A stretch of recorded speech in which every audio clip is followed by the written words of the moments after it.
Praise the Lord brothers and sister. இன்னைக்கு டே 60. 1 Samuel 1-4 அதிகாரங்கள் பார்க்க போகிறோம்.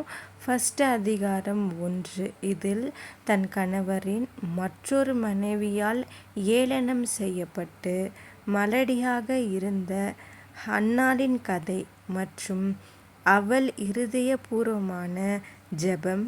கர்த்தர் அவளுக்கு ஒரு மகனை அளித்தால் அவருக்கு அர்ப்பணிப்பதாக வாக்குறுதி அளித்தது. இது சாமுவேலின் பிறப்புக்கு வழிவகுத்தது. அவர் இஸ்ரவேலின் தீர்க்கதரிசியாகவும் நியாயாதிபதியாகவும் மாறுவார் என்பதாகும். இதுதான் ஒரு தாய் அன்னாள் அவங்க குழந்தை வரத்துக்காக ஜெபம் கடுமையாக செய்கிறாங்க. அதை விவரிக்கிறது தான் இது. அடுத்தபடியாக அதிகாரம் 2. இதில் அன்னாளின் ஜெபத்தையும் ஏலியின் மகன்களின் துன்மார்க்கத்தையும் முதன்மையாக காட்டுவதால் துதியில் கவனம் செலுத்துகிறது. இதை பற்றி சொல்கிறது தான் அதிகாரம் 2. 3ஆம் அதிகாரத்தில் அழைத்தல் என்பது முதன்மையாக விவரிக்கிறது. ஏனெனில் இது கர்த்தர் சாமுவேலை அழைத்ததை விவரிக்கிறது. இது பைபிளில் சாமுவேல் ஒரு தீர்க்கதரிசியாக நிறுவப்பட்ட ஒரு முக்கிய நிகழ்வாகும். இதில் சாமுவேலை தீர்க்கதரிசியாக நிறுவப்பட்டதை சொல்லியிருக்காங்க.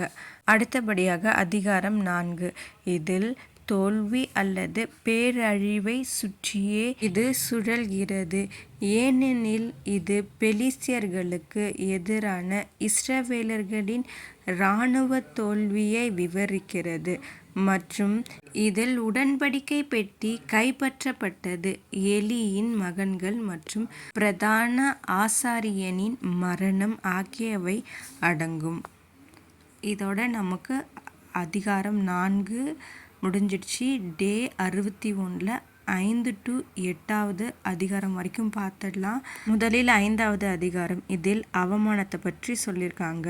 இது பெலிஸ்தியர்களின் கடவுளான தாகோன் கடவுளின் பெட்டிக்கு முன்பாக அடிக்கப்பட்டு அவமானப்படுத்தப்படுவதையும் பெலிஸ்தியர்கள் கடவுளின் துன்பத்தால் அவதிப்படுவதையும் சித்தரிக்கிறது.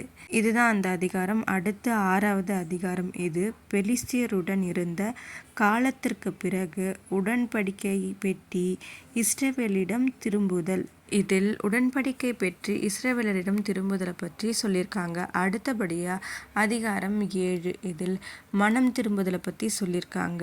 இஸ்ரவேலர்கள் மனம் திரும்பி அந்நிய தெய்வங்களை அகற்றி கர்த்தருக்கு சேவை செய்ய வேண்டும் என்று சாமுவேல் அழைப்பு விடுத்தார் மற்றும் இது பெலிஸ்தியர்களை வென்றெடுக்கவும் சாமுவேல் தொடர்ந்து நீதிபதியாக தலைமை தாங்கவும் வழிவகுத்தது. இதை பற்றி தான் சொல்கிறாங்க.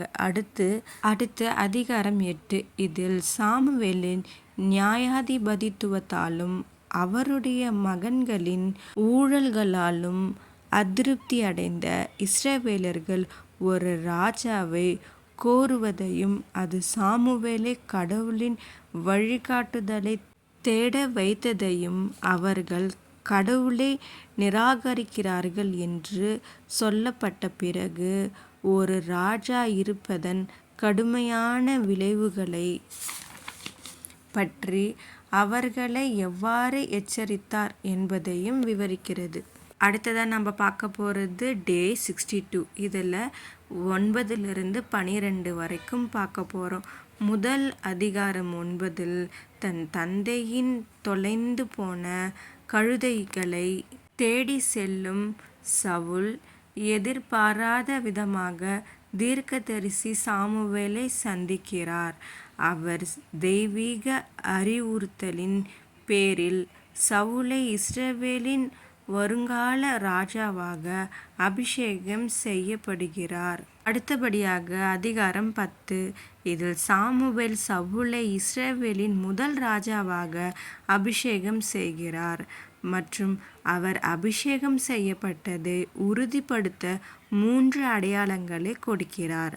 பிறகு சவுலின் இதயம் மாறி அடையாளங்களை நிறைவேற்றி இறுதியில் மக்களால் அவரை ராஜாவாக அறிவிக்கிறார். இதுதான் சவுல் ராஜாவானதை பற்றி தான் இந்த அதிகாரம் 10ல் சொல்லியிருக்காங்க. அடுத்த அதிகாரம் 11 இதில் அம்மோனிய ராஜாவான நாகாஸ் யாபேஸ் கீலேயாத்தை முற்றுகையிடுகிறார். ஆனால் இப்போது இஸ்ரவேலின் ராஜாவான சவுல் ஒரு படையை திரட்டி நகரத்தை காப்பாற்றுகிறார். இதனால் அவர் தலைவராக தனது நிலையை உறுதிப்படுத்தி கில்காலில் ராஜாவாக அதிகாரப்பூர்வமாக உறுதிப்படுத்தப்படுகிறார். அடுத்த அதிகாரம் 12 இதில் இஸ்ரவேலருக்கு கடவுள் காட்டிய கடந்த கால உண்மைத்தன்மையை மறுபரிசீலனை செய்து மனித ராஜாவுக்கான அவர்களின் விருப்பத்தை கண்டித்து சாமுவேல் ஒரு பிரியாவிடை உரையை நிகழ்த்துகிறார். அதற்கு பதிலாக கர்த்தருக்கு பயந்து அவருக்கு சேவை செய்யும்படி அவர்களை வலியுறுத்துகிறார். இதோட நம்ம இந்த வீடியோ முடிச்சுக்கலாம் ஜெபம் பண்ணி. அப்பா பிதாவே, உமக்கு ஸ்தோத்திரம். எங்களை ஆசீர்வதிங்க, எங்களையும் உயர்த்துங்க. எங்களுக்கான நல்ல வழியை நீர் ஏற்படுத்தி வைத்திருப்பீர் என்று விசுவாசிக்கிறேன். இயேசுவே, ஆமேன். ஓகே பிரதர்ஸ் அண்ட் சிஸ்டர், நம்ம அடுத்த வீடியோவில் பார்க்கலாம். Subscribe my channel.